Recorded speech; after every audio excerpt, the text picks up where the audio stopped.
Shalom. Puji Tuhan, saudara yang dikasihi Tuhan. Apa yang perlu kita berikan kepada Tuhan? Ketika Tuhan sudah memberikan hadiah yang terbesar, yaitu Natal, yaitu Yesus Kristus untuk kita, yang dikasihi. Disebutkan karena begitu besar kasih Allah akan dunia, begitu besar. Bicara kasih Allah saja itu sudah tidak ada yang bisa melawannya. Begitu besar, saudara, berarti Allah itu mengasihi kita. Tanamkan di dalam hatimu, Natal ini Allah sangat mengasihi kita. Natal ini, saudara, kita harus kuat bahwa Allah itu sangat mengasihi kita dan memperhatikan kita.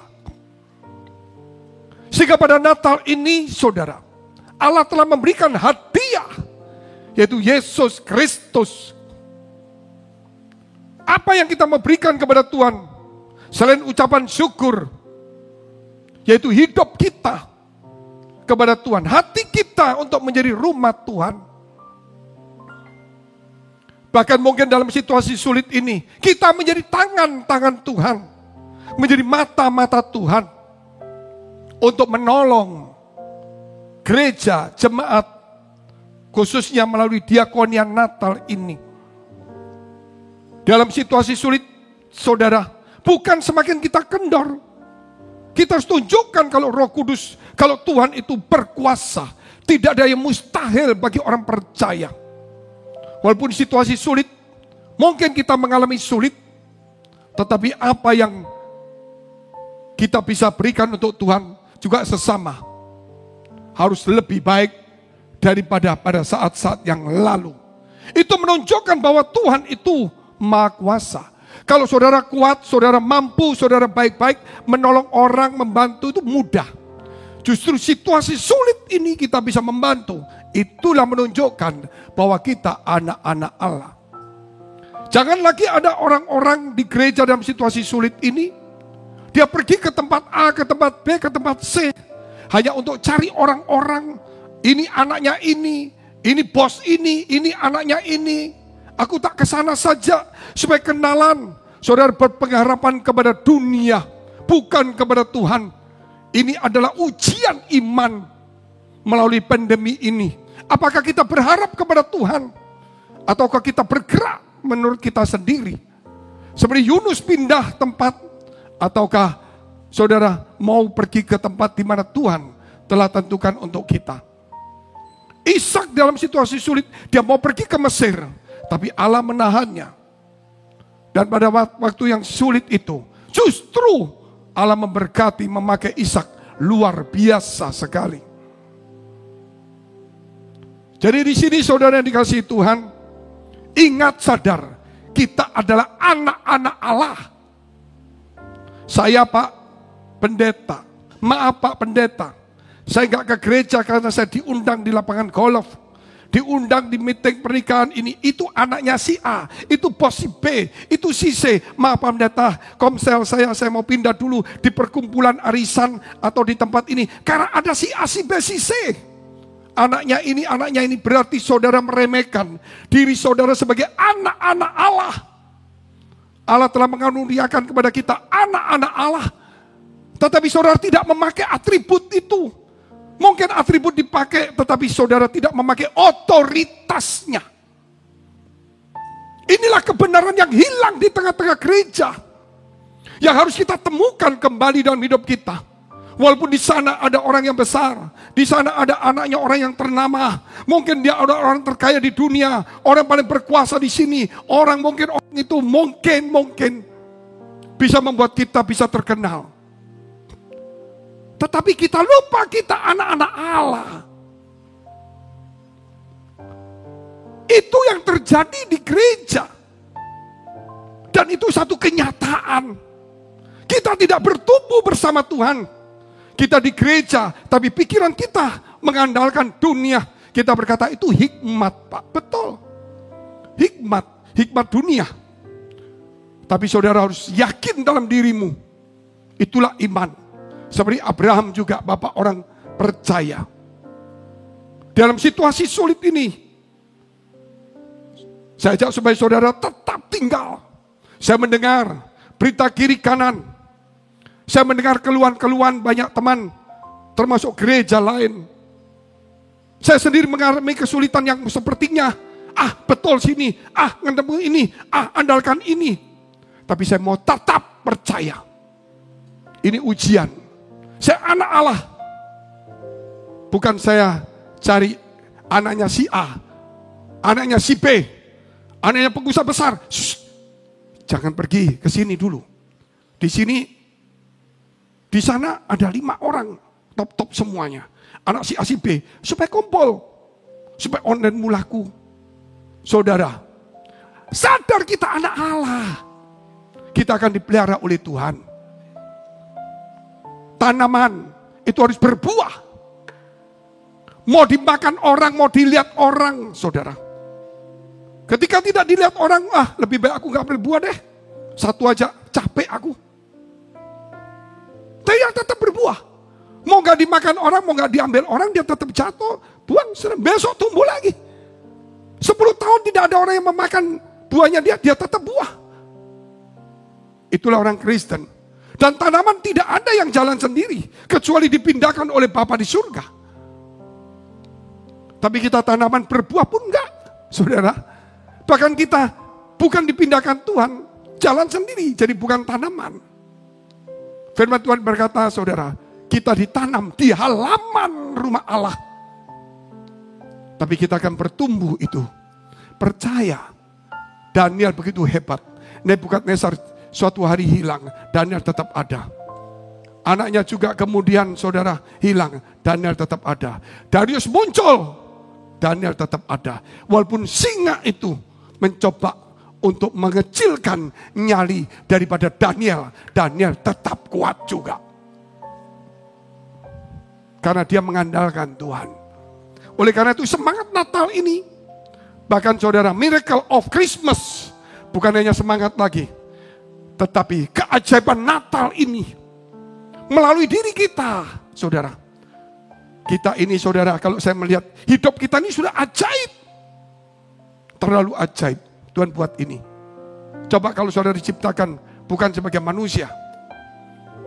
Mungkin saudara sebagai apa? Bentuk yang lain. Tetapi kalau kita saudara jadikan manusia, apa yang kita alami? Kita tetap manusia. Mau kita tinggal di rumah mewah, kita tetap manusia. Mau kita di pondok, tetap manusia. Mau makan sedikit, mau makan supermie, mau makan banyak, tetap manusia. Apakah kalau saya pindah di sebuah pondok, gubuk, saya bukan manusia? Apakah saya kalau saudara punya uang, punya rumah mewah, mobil, pabrik besar, apakah saya juga bukan manusia? Kita manusia. Hanya mungkin ada perbedaan tentang kehidupan kita. Kita ditanam di tempat-tempat, saudara, ada halaman depan, halaman pinggir, halaman samping, halaman jendela. Mungkin yang jendela kurang dapat air hujan karena tertutup, tapi dia dekat dengan pemandangan tuannya. Mungkin saudara dekat dari selokan tanaman itu, di pinggir pagar, dekat dengan selokan, subur. Tetapi kerap kali buahmu dimakan orang. Jadi di sini kita merenung tentang miracle of Christmas. Biar keajaiban yang kita terima hari ini, kita boleh menjadi sesuatu tangan Tuhan. Supaya keajaiban ini bukan untuk saya saja, karena saya yakin saya menerima itu. Namun keajaiban ini juga diberikan orang lain. Saya ingin supaya saudara lihat gereja di mana, dimanapun sekitar saudara yang membutuhkan uluran tangan pertolongan. Jangan janji kepada dia. Lihat foto dan saudara selidikin nama pendeta gerejanya, kesulitannya. Laporkan ke sekretaris gereja. Nanti gereja akan survei juga. Kalau cocok kita akan bantu. Karena tahun-tahun kemarin kita ada dana yang begitu banyak, tapi yang dibantu tidak terlalu banyak. Tahun ini mungkin saudara, kita harus bisa lebih banyak yang kita bantu. Itulah anak Allah. Bukan berarti Pak Fengki ada cukong, enggak. Mau cukong, mau cuklek, saudara, betul enggak? Kita anak Allah. Amin. Gitu. Gak ada yang janji sama saya, nanti saya kasih sekian, gak ada. Hanya Allah yang janji kepada saya. Dan saya yakin itu. Saya yakin dan saudara lihat akan terjadi. Saya bukan orang nekat. Masakah gereja situasi sulit ini kita bisa membantu lebih banyak dari tahun kemarin yang lebih bagus? Bukan karena saya mau mendorong emosimu. Gak perlu. Saudara gak perlu emosi langsung ngirim. Gak perlu. Saudara lihat nanti Allah bekerja. Saya berkata begini bukan biasa menarik emosi saudara. Saya tidak. Saya mau cuma menceritakan bahwa anak Allah itu pasti mampu. Tidak perlu minta-minta. Tidak perlu minta belas kasihan. Karena kita sudah dikasihi Tuhan. Amin. Justru kita harus mengasihi sesama. Itu yang kekuatan kita. Mungkin orang lain mendengar omongan ini, itu seperti aku zaman dulu. Jadi pendeta gini untuk goyang jemaat, gak perlu. Saudara yang mendengar saudara hari ini, di tempat ini. Saudara boleh tahan berkatmu. Urusan saudara. Nanti saudara lihat apa yang Tuhan kerjakan.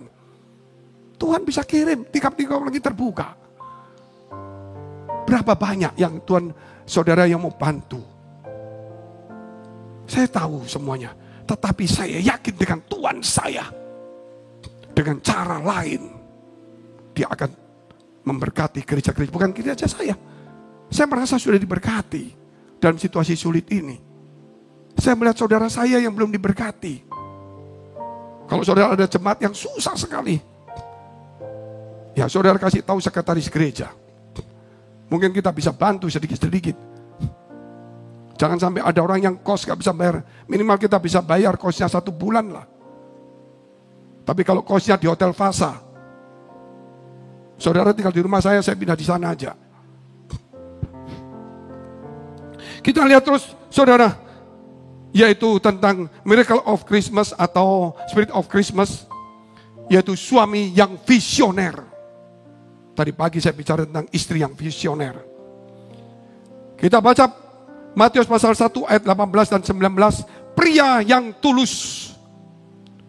Pria yang tulus. Kelahiran Yesus Kristus adalah seperti berikut.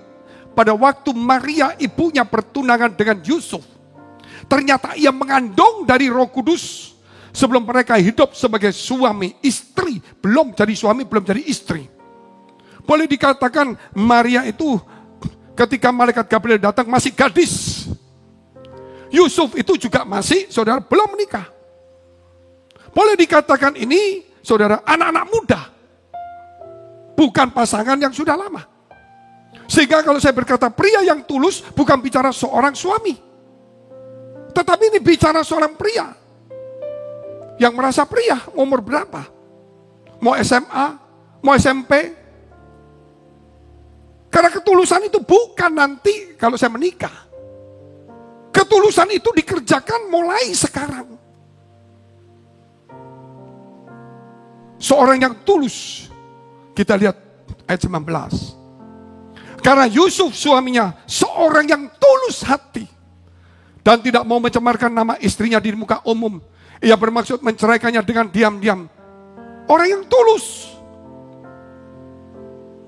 Allah tidak mau orang yang tulus berbuat salah. Menceraikannya.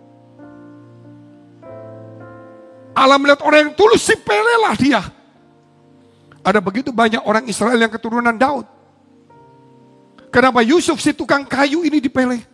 Kenapa bukan Yusuf seorang imam? Kenapa bukan Yusuf seorang yang jadi perwira? Kenapa Yusuf tukang kayu? Semua anak keturunan Daud begitu banyak. Ketulusan. Sebelum menikah sudah tulus. Bukan setelah menikah. Kalau saudara setelah menikah, tetap ya tulus, belajar tulus. Kita kejar ini. Melalui karakter Kristus ini. Tapi perlu saudara untuk anak-anak muda. Ketulusan mulai dibangun di gereja. Bukan hanya bergereja. Tapi mengubah karakter kita. Dari orang yang licin. Menjadi orang tulus. Saudara, tulus. Itu akan dipilih Tuhan. Begitu banyak Yusuf di gereja. Ya kita ini. Adakah kita yang dipilih karena ada ketulusan? Bukan gereja yang menjanjikan, tapi gereja yang bisa mengubah dunia, yaitu orang-orang di dalamnya. Kenapa Tuhan izinkan gereja turun di dunia? Apakah gereja itu menjanjikan kekayaan? Ada, tapi bukan utama. Kesehatan ada, tapi bukan utama. Kesembuhan kesehatan ada, tapi bukan utama. Perubahan, mengubah dunia melalui gereja, yaitu orang-orang yang harus dirubah melalui firman Allah. Saudara, sama seperti duduk diam 2 jam, sama seperti sekolah, disiplin duduk diam. Tetapi duduk diam itu bukan menunjukkan kalau saudara sudah iya. Kalau nggak ada pelajaran yang bagus, nggak ada guru yang bagus, nggak ada materi yang sesuai dengan tingkatan. Duduk diam di kelas 3 jam, disiplinnya bagus, tapi kalau tidak ada yang masuk, apa gunanya?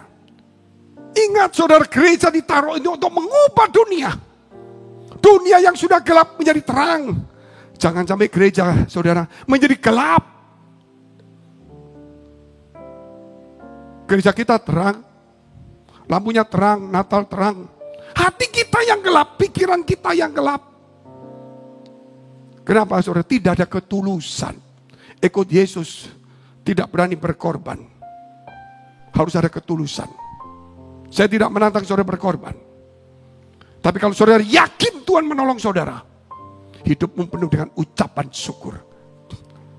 Terlalu yakin untuk melangkahkan kaki.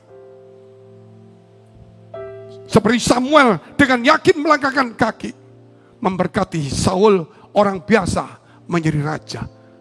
Seperti Samuel yang dengan yakin melangkahkan kaki,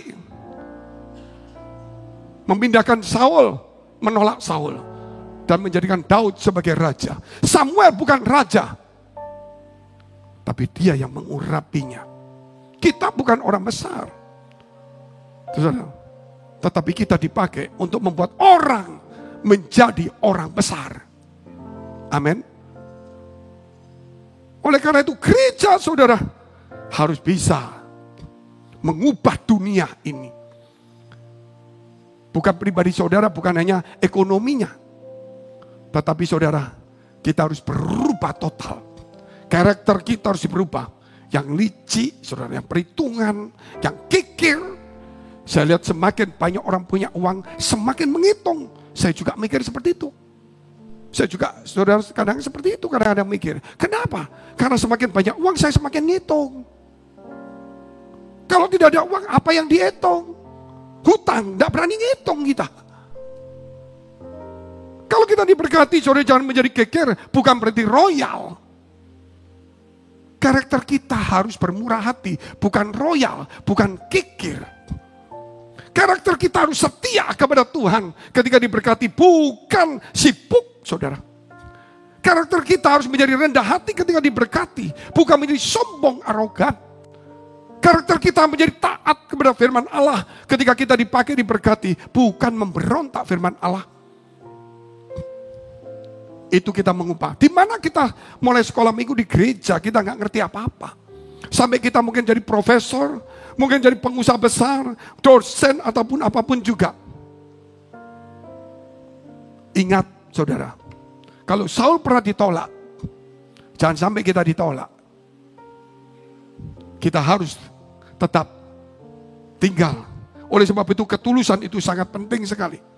Ikut Yesus harus tulus, ikhlas. Jangan merasa rugi, jangan merasa untung. Saudara, ikut Yesus harus ada tulus, ikhlas. Para rasul sudah dinubuatkan, semuanya akan mengalami aniaya. Mereka tidak mundur, mereka semakin maju.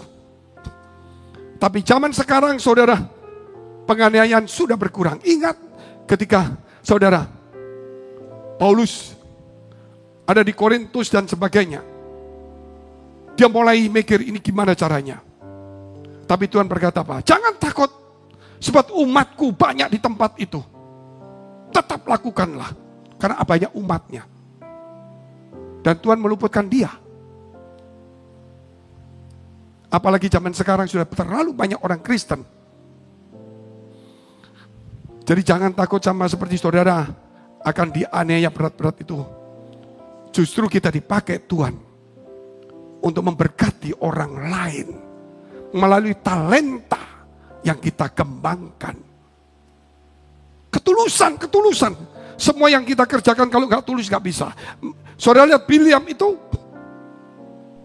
dia dikatakan oleh Balak, tolong kutuki Israel.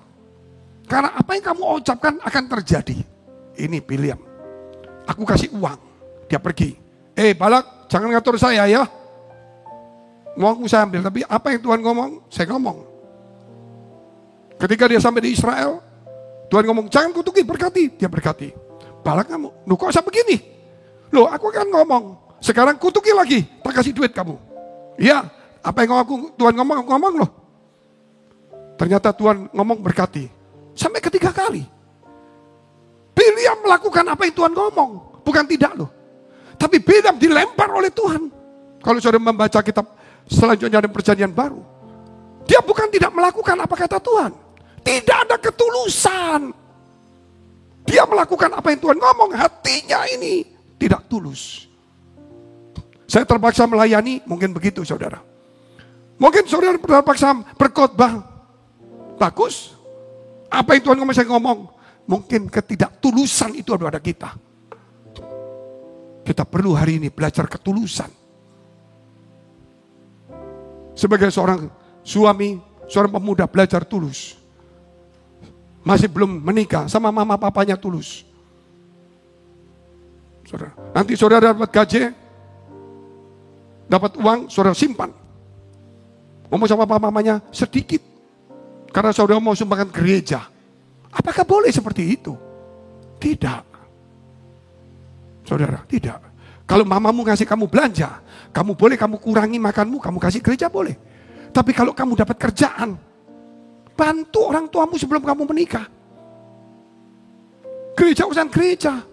Gereja dipelihara Tuhan. Hanya pendetanya yang takut saja. Gereja dipelihara Tuhan. Amin. Gak usah takut saudara. Tulus sama orang tua. Kecuali kalau kamu sudah janji, jangan ingkari janji itu. Ketulusan. Jadi seorang pendeta, pelayan Tuhan, pengikut Tuhan harus tulus. Mulai Januari, kita ada sekolah pelayanan. Semua yang melayani dan yang calon melayani harus ikut sekolah. Pakai Zoom. Setiap minggu 1 kali atau 2 kali. Itu bagus untuk anak-anak muda, untuk kita-kita. Supaya lebih terarah, lebih mengerti. Supaya kita bongkar ini hati kita. Ikut Tuhan kenapa? Ingin nampil. Harus tulus hatinya. Ketulusan itu Tuhan senang saudara. Makanya dia berkata, dia katakan apa? Cerdiklah seperti ular. Boleh pinter-pinteran. Tapi tuluslah seperti merpati. Gak gampang. Boleh pinter. Tapi tetap tulus itu jadi dasarnya. Kalau ketulusan bukan dasar kepandaian. Dan ketulusan di atas kepandaian itu licik. Melayani. Ketulusan di atas melayani itu licik. Melayani didasari ketulusan itu benar. Jadi ketulusan itu dasar. Saudara. Untuk membangun apa yang kita kerjakan, apa yang kita lakukan, apa yang kita katakan. Kalau sudah tidak tulus, susah di dalam gereja. Keluar masuk gereja ganti terus. Pindah sana, pindah sini. Ya nggak masalah, itu memang kalau saudara mau. Yang kedua kita lihat sebagai seorang laki-laki, terutama suami. Harus seorang suami yang visioner. Mengapa kesulitan ini terjadi? Ini anggap aja satu ujian kepada kita. Seperti Ishak diuji, Yakob diuji, Ayub teruji. Akhirnya dia keluar seperti emas. Walaupun yang menguji setan bukan Tuhan. Setan ingin menjatuhkan Ayub sampai paling bawah. Tapi Allah mengangkatnya sampai ke atas. Luar biasa. Artinya Allah tidak pernah menurunkan kita. Allah selalu menaikkan kita. Iblis selalu menurunkan kita. Namanya ini ujian. Loh saya turun Pak, ini ujian. Tapi sifat Allah untuk menaikkan kita ke atas. Saudara lihat itu pasang surut laut. Kalau saudara lihat itu laut itu lagi surut, kelihatan itu. Pelan-pelan airnya, gelombangnya jalan tapi pelan-pelan mundur ke belakang. Pelan-pelan ada gelombang tetap, tapi mundur, turun. Waktu air pasang, gelombangnya jalan tapi tetap pelan-pelan naik. Tidak langsung gelombang langsung penuh batasnya. Dia membutuhkan berapa jam untuk mencapai yang tertinggi. Tuhan sudah bisa mengukur. Saudara, jangan pernah takut dalam gejolak hidup ini. Ini ujian, saudara. Apakah kita itu melihat dunia yang membuat kita takut, khawatir, dan cemas? Apakah kita ini visioner? Kita harus visioner. Artinya visioner, orang yang pegang visi ke depan. Seperti Abraham. Seperti Abraham yang pegang visi. Walaupun situasinya sulit. Seorang suami. Itu lokomotif kepala gerbongnya. Di atas yang mengaturnya. Nah kalau dia gak punya visi, gak punya tujuan, dia berhenti dia. Kalau dia punya tujuan, dia tetap jalan. Gerbongnya ikut. Anak istrinya mendoakan, menopang semuanya. Sampai kalau suami gak punya visi. Situasi sulit, duduk diam, meratap, bingung, duduk diam. Duduk diam mencari Tuhan, duduk diam gak ada yang dikerjakan, betul. Karena gak ada yang dikerjakan. Tapi bangun, pertajam visi itu. Mungkin dulu saudara punya kapak. Saudara bisa nebang pohon begitu banyak. Tapi mungkin sekarang saudara istirahat. Apa yang diperbuat? Pertajam kapak itu diasah lagi. Sehingga besok waktunya menebang pohon lebih banyak. Karena ada satu kisah. Seorang penebang pohon dengan kapaknya. Hari pertama dia bisa tebang 10 pohon. Hari kedua dia mungkin masih 10. Tapi jamnya kelebihan. Hari ketiga 9 pohon. Hari keempat, kelima kok tambah sedikit. Bingung dia, tenaganya semakin banyak, jamnya semakin banyak, tidurnya semakin banyak, tetap semakin berkurang. Dia berpikir kenapa? Kesalahan bukan tidak ada tenaga. Kesalahan bukan karena dia jamnya tidak ditambah, justru dia menambah. Benar. Kesalahannya kapaknya tidak dipertajam. Kemudian dia pertajam kapaknya. Waktu istirahat, saudara, waktunya kerja, dia tebang bukan 10, 12. Besok dia potong lagi, tebang lagi, asah lagi, tebang lagi. Inilah waktunya kita mengasah, mempertajam visi kita. Amin. Situasi sulit, pertajam visi. Kuat di dalam visi. Makanya ada Spirit of Christmas, semangat itu ada. Bukan karena kita melihat apa yang terdepan. Karena ada visi yang kuat. Kenapa Miracle of Christmas? Keajaiban Natal. Karena kita yakin. Karena kapak kita sudah mulai tajam. Mungkin pandemi ini 1-2 bulan lagi kita asal lagi lebih tajam. Kesempatan. Jangan merenung. Puasa cari Tuhan. Kalau tidak ada yang dikerjakan. Pertajam sekali. Begitu waktunya start. Beda sekali. Orang pertandingan. Keluarga saya banyak atlet. Bukan berarti waktu pertandingan dia olahraga. Sebelum pertandingan. 6 bulan, 7 bulan, 1 tahun sebelum pertandingan. Dia pertajam. Dia latih kakinya. Dia latih otot-ototnya. Dia latih kecepatannya. Dia latih tumpuan kakinya. Langkah-langkahnya. Sikap tubuhnya. Dia latih matanya. Hanya cuma 1 hari pertandingan. Dan dia mendapatkan medali. Tidak ada lagi pertandingan ulang. Hidup itu sama. Kita tidak bisa mengulangi hari ini untuk besok. Hari ini bertandinglah untuk sebagai pemenang. Besok ada pertandingan lagi. Minggu depan ada pertandingan. Kalau hari ini kamu tidak menang, besok jangan sampai tidak menang. Kita harus menang. Amin. Itu pertandingan. Jadi saya saudara ingin supaya saudara menyadari kesulitan ini. Bukan kesulitan yang mematikan. Bukan seperti yang terjadi pada Ayub menghancurkan tubuhnya. Tetapi yang pasti Allah akan mengangkat kita. Mau seberapa kita jatuh, lebih dalam Allah akan mengangkat. Dikatakan Tuhan bisa mengangkat dari dunia orang mati ke atas, bisa menurunkan dari atas turun ke bawah. Malaikat yang memberontak bisa diturunkan dari langit ke bumi sampai ke neraka. Yesus Abraham yang mati, dia bisa angkat naik ke atas karena Tuhan. Puji Tuhan. Jangan pernah putus asa. Jangan pernah menipu orang. Jangan pernah licik dan licin. Uang itu bukan karunia Allah.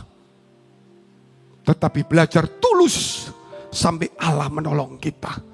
Visi itu harus kita pegang. Orang lain boleh lari lebih cepat. Itu latihan. Tapi saudara tetap pada saat perlombaan harus lebih cepat dari orang lain. Artinya pada hari terakhir kita harus menang, bukan di awal. Pertandingan kita ini saudara harus mengakhiri sampai akhir.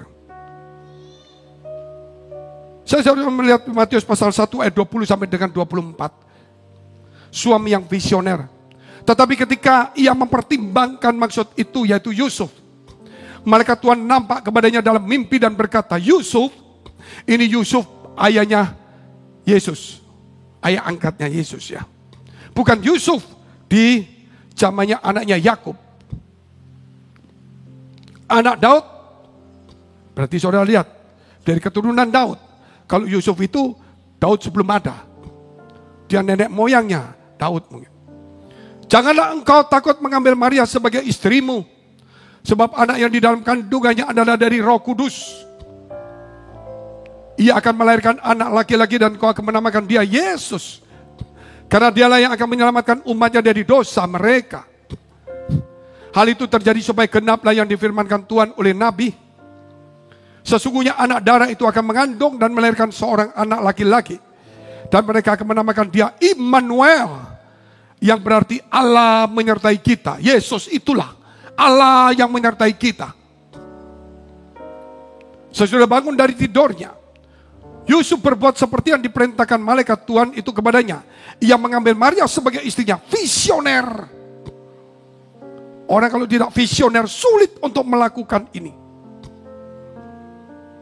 Visioner, dia melihat ini anak yang dikandung Yesus, Immanuel, anak Allah Maha Tinggi, akan menyelamatkan umat manusia lahir dari Roh Kudus. Pikirannya nggak mungkin nangkep sampai dia ingin menceraikannya. Tetapi imannya meningkat mengalahkan pikirannya. Hari ini mungkin saudara mau putus asa. Tetapi imanmu mengalahkan putus asa. Mungkin kau akan berpisah. Mungkin kau akan mengambil keputusan yang buruk. Tapi imanmu akan mengatakan kamu terus kepada Tuhan. Ini saudara sesuatu ujian. Jangan saudara cuman hanya di gereja, saudara menjadi seorang cengeng. Ada juga di gereja, di bait Allah ketika yang bernama Petrus masuk ke bait Allah. Di depan di halaman gereja, bait Allah, ada seorang pengemis yang minta-minta. Petrus melangkahkan kaki menuju ke gereja. Tapi ada orang yang ke gereja melangkahkan kaki, bukan masuk ke gereja, bukan masuk ke hadirat Allah, tetapi datang hanya untuk, saudara lihat itu, minta belas kasihan. Akhirnya apa yang terjadi? Petrus lihat itu dan berkata, emas perak aku gak punya. Apakah Petrus kaya? Tidak. Tapi demi nama Yesus orang Nazaret berjalanlah. Orang ini berjalan. Dikasih uang seberapa sih? Dia paling besok masih kurang lagi. Tapi kalau dipulihkan kakinya, dia bisa dapat uang lebih banyak daripada yang dia dapat. Jangan minta belas kasihan kepada manusia. Dia cuma menolong kamu dan mengungkit kamu di kemudian hari. Cuma bisa makan 1 minggu, 1 bulan. Tapi percaya kepada Tuhan Allahmu. Kamu bisa menolong orang, bukan ditolong orang. Itu prinsip orang Kristen. Amin. Kalau sikap selalu minta tolong orang gak bagus, harus dibuang. Kalau pernah saudara punya, rubah cepat itu. Itu seorang visioner. Yusuf, anak Yakub, bukan daripada keturunan Daud, anak Yakub. Yakub berarti saudara tahu itu, anak dari Ishak, Ishak anak Abraham. Setelah Yakub turun terus, baru namanya anak Daud. Daud terus, baru Yusuf tukang kayu. Yang kemudian dikasih mimpi ini. Tapi ini saya bicara Yusuf, anak daripada Yakub. Karena dia dapat visi. Jadi buang saudara-saudaranya. Justru visi itu akan bekerja ketika dia didorong keluar. Sehingga visi itu bekerja. Kalau dia di dalam terus, visi itu tidak bekerja. Dia tetap anak. Dia tetap adik. Dia tetap anak Yakub, adik daripada Yehuda, Efraim dan sebagainya. Tetapi justru didorong keluar, kamu bukan orang tertua, kamu anak kesekian, tetap sekian. Didorong keluar melalui masalah. Di Mesir, dia berhasil dalam usaha, tapi belum waktunya. Tuhan izinkan masuk lagi ke penjara. Di penjara baru Perdana Menteri, ini waktunya. Ketika terjadi kelaparan, datanglah orang-orang ini. Dan berjumpa dengan Yusuf. Yusuf sudah visinya pas. Walaupun dia adik, anak. Tapi semua kakak-kakaknya berkata, Tuanku. Seperti mimpi yang dia dapat. 11 bintang tunduk. Bulan dan matahari tunduk kepada dia. Saudara, kalau kita lihat perbedaan Ishak. Ishak ketika kelaparan, didorong anak keluar, tapi tidak boleh ke Mesir. Bukan ke dunia, tetapi masuk rencana Allah. Jangan pergi ke Mesir, ke Gerar. Artinya dalam situasi sulit, bukan pergi dunia, tapi mengikuti firman Allah. Akhirnya Ishak menabur diberkati. Lihat saudara. Juga yang sama yang terjadi kepada Yusuf. Kelaparan di sana terjadi. Bukan membuat saudaranya ini menjadi kaya. Tapi menunjukkan kalau janji Tuhan terjadi kepada Yusuf. Kelaparan terjadi di Bethlehem. Mendorong yang namanya Naomi pergi ke Moab. Akhirnya dia kehilangan semuanya. Menemukan yang namanya Ruth. Orang yang visioner. Dibawalah ke Bethlehem. Dialah nenek moyang daripada Daud. Dan Yesus bukan dari Yahudi, Israel, tapi dari Moab. Contoh lagi Rahab. Ketika pengintai datang, dia melihat tembok Yeriko yang begitu tebal. Apa yang terjadi? Dia menolong dan berkata, kalau kamu sudah masuk kota, ingat. Dia yakin. Kota yang dibentengi yang hebat akan runtuh padahal dia bukan orang Israel. Dan dia berkata, seakan-akan dia tahu kalau ini pemenang. Dan kemudian saudara tahu, pengintai berkata, taruh tanda di muka rumahmu. Supaya ketika kehancuran terjadi, kamu diselamatkan. Rahab itulah kemudian diambil jadi nenek moyang daripada Yesus Kristus dan Daud. Bukan orang Israel. Karena dia seorang visioner, dia tahu. Dia tidak mengandalkan tebalnya sebuah benteng. Tidak mengandalkan kekuatan yang dia punya. Tapi dia tahu kebenaran firman Allah. Yang lebih tajam dari pedang. Saudara, yang kokoh kuat membentengi kita lebih kuat daripada benteng manapun juga. Yang lebih terang daripada matahari yang menerangi hidup kita. Firman itu begitu luar biasa. Kenapa orang Kristen zaman sekarang tidak mau cari firman? Hanya cuma cari kenyamanan. Kapan? Sama Pak firman-Nya. Sama firman-Nya. Tapi apakah engkau dididik? Apakah engkau seperti Esau? Atau seperti Yakub? Sama. Papanya Ishak sama. Tapi perbedaannya engkau Esau atau Yakub. Yakub tidak dapat apa-apa, tapi dia punya visi. Esau punya apa-apa, nggak punya visi. Dia jual apa yang dia punya. Yakub nggak punya, tapi punya visi. Apakah kita seperti Esau? Punya, tapi nggak punya visi. Mungkin kau nggak punya apa-apa hari ini. Engkau dilecehkan orang seperti Yusuf. Mungkin saudaramu pun melecehkan kau. Tapi visi akan mengangkat kita semuanya. Oleh sebab itu, suami yang visioner, punyalah visi, hiduplah dalam visi. Pertajam itu. Yang ketiga, ketaatan mengandung janji. Ketaatan mengandung janji. Matius pasal 1 ayat 25. Yusuf akhirnya memutuskan mengambil Maria. Tetapi tidak bersetubuh dengan dia sampai ia melahirkan anaknya laki-laki. Dan Yusuf menamakan dia Yesus. Ketaatan. Seorang yang visi itu harus hidup di dalam ketaatan. Dia tidak lakukan apapun juga. Kata namanya Yesus, ya diberi nama Yesus. Ketika anak itu lahir, apa yang dilakukan Yusuf? Bukan anaknya kandung. Tapi dia melindunginya. Ketika dia mendengar Herodes ingin membunuhnya. Ini bukan kekuatanku, ya terjadilah kehendak Tuhan. Apa yang terjadi?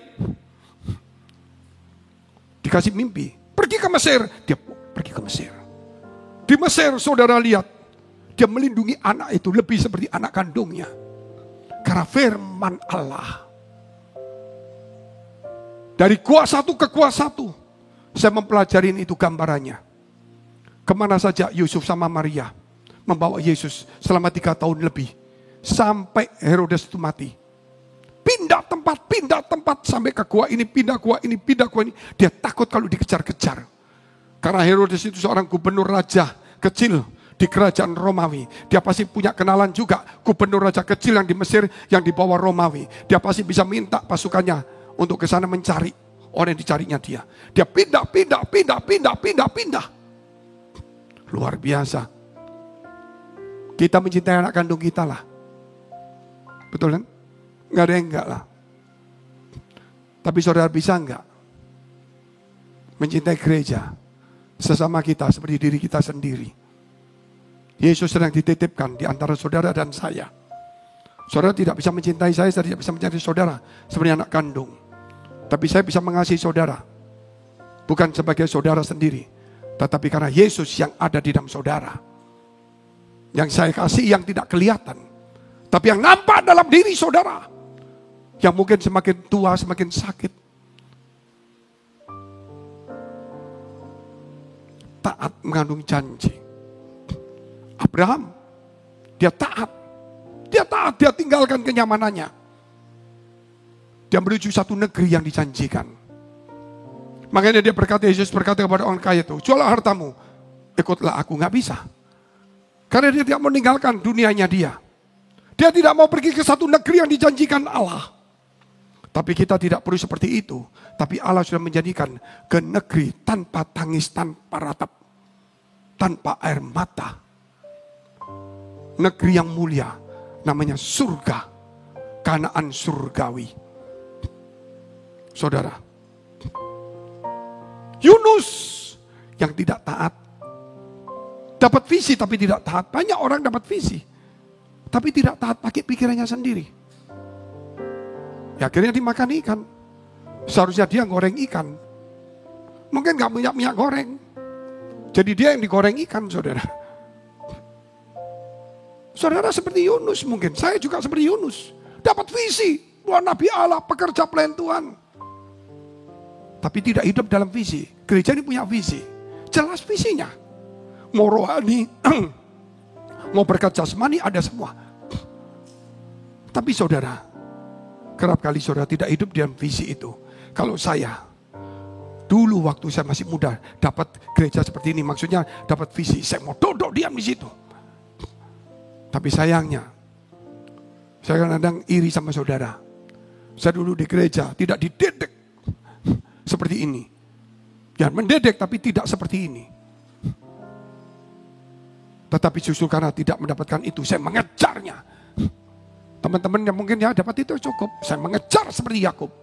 Sehingga saya dapat dan saya ingin memberi saudara yang terbaik. Tapi jangan seperti Saul, jangan seperti Esau.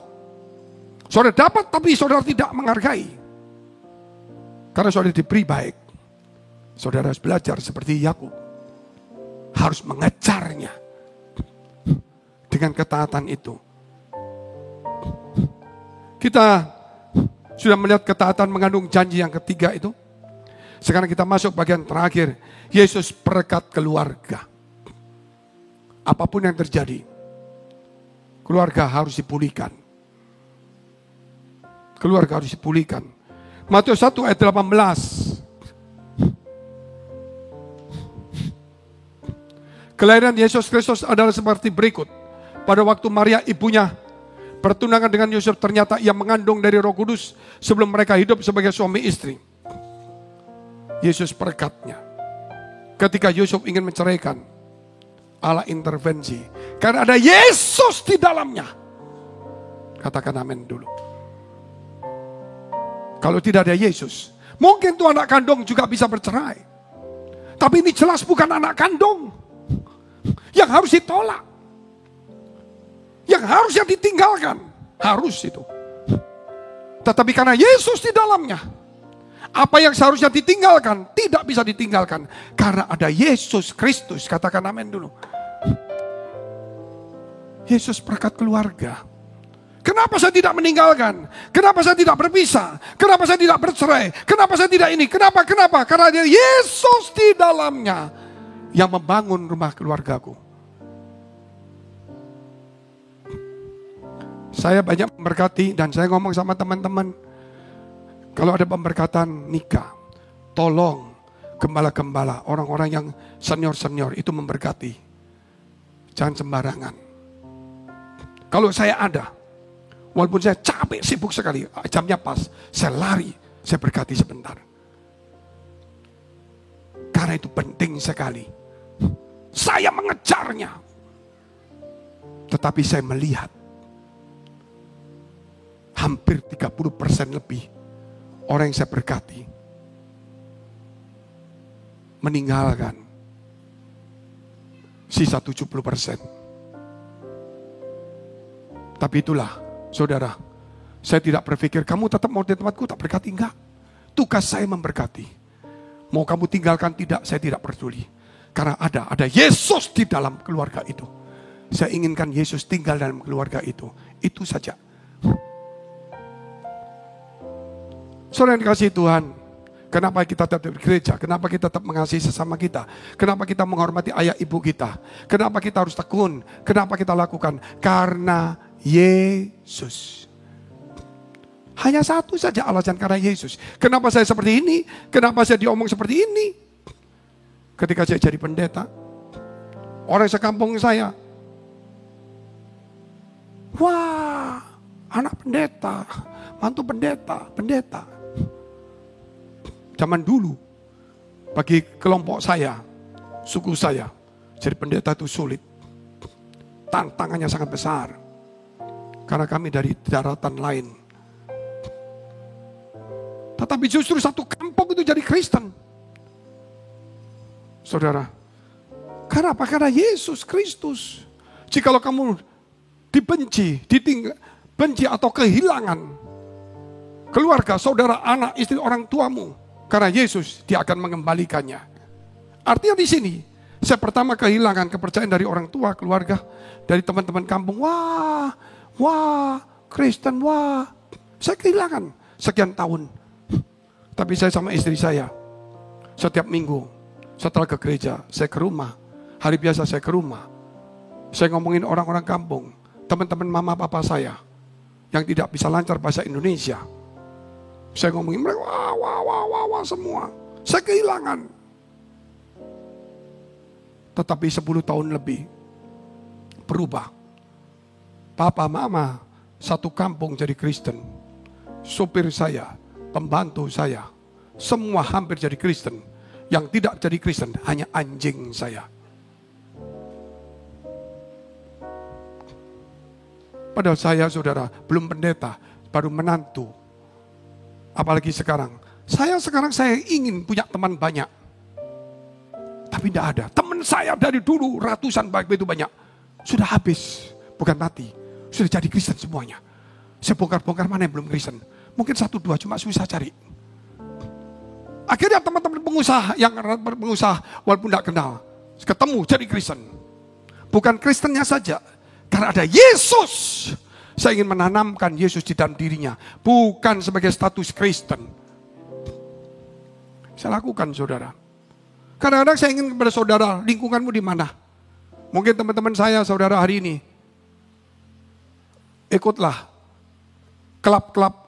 Bukan clubbing. Klub. Kalau saudara sekarang motor gede, punya motor gede, silakan. Tapi bukan gila motor gedenya. Tetapi saudara di situ untuk mengenal kumpulan itu. Bawalah Yesus ke di situ.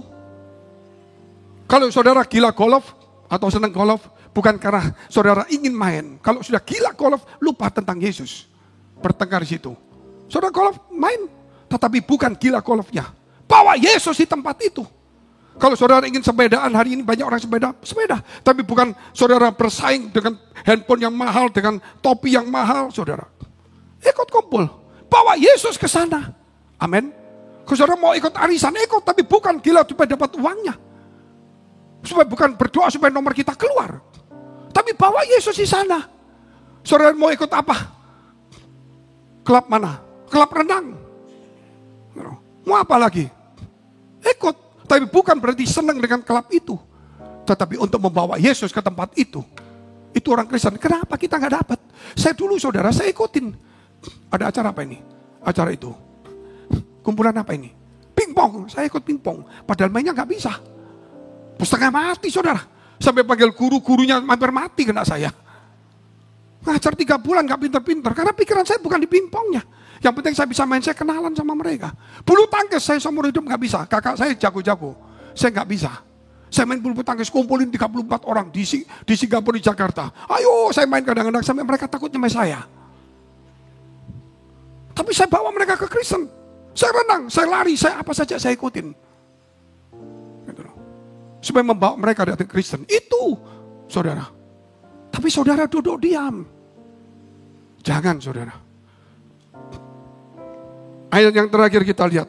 Yesaya 9 ayat 5 dan 6. Sebenarnya banyak hal. Saya kalau sekarang seandainya saya diizinkan 1 tahun.